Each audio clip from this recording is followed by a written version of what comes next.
हो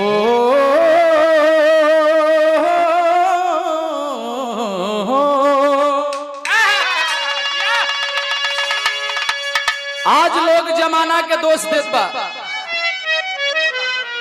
एमा जमाना के कोनो दोषे नहीं थे। कभी जी लाइन लिखा था नहीं कि अपन करनी ना केहू के बुझाता, अरे बुझाता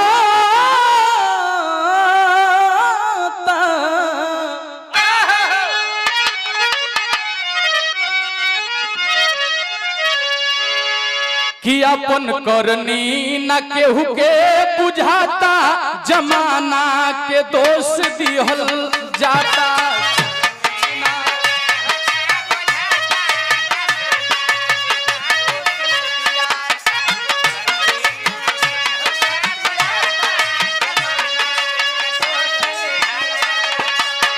कि अपन करनी न केहू के बुझाता, जमाना के दोष दिहल जाता।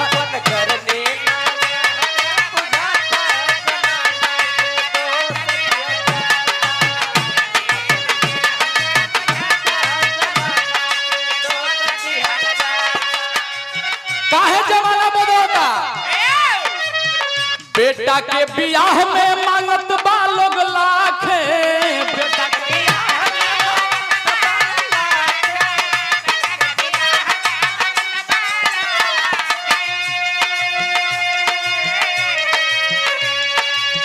बेटी के बियाह में लगत बा लोग काखे,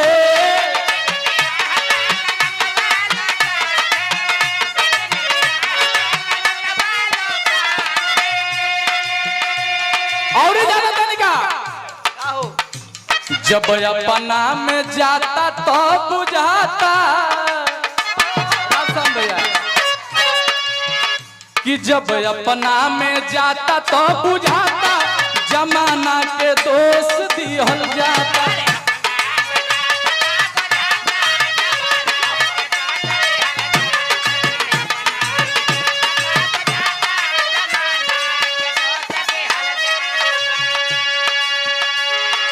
ई तरह दहेज प्रथा के वर्णन एकरा बाद का लोग करता। आज के सिस्टम का हो गइल बा, खाता लोग मरचा बुझता मिठाई,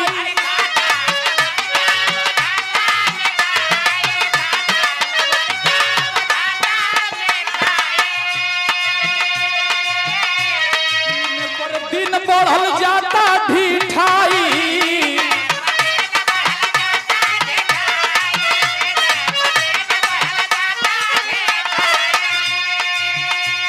लेकिन ओकरी बात का जब भीतरी ले जाके बहबाता,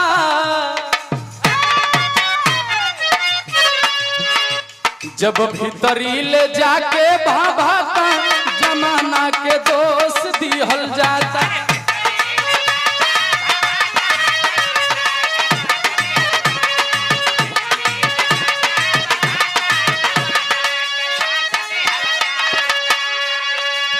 एक मिनट से कम समय हुई, लास्ट लाइन।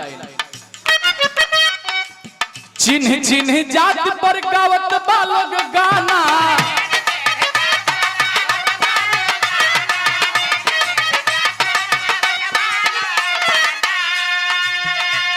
आज अगर यूट्यूब खोलल जाओ तो तमाम जातीय पर आजकल का गीत गाओ नहीं हो गइल बा। चिन्ह चिन्ह जात पर आरे गावत बा लोग गाना, केहू के केहू करत नहीं खे माना,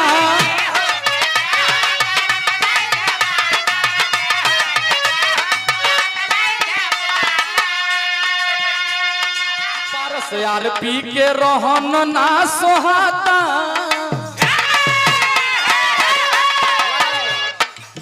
कि परस यार पी के रहन ना सोहाता, जमाना के दोष दिहल जाता।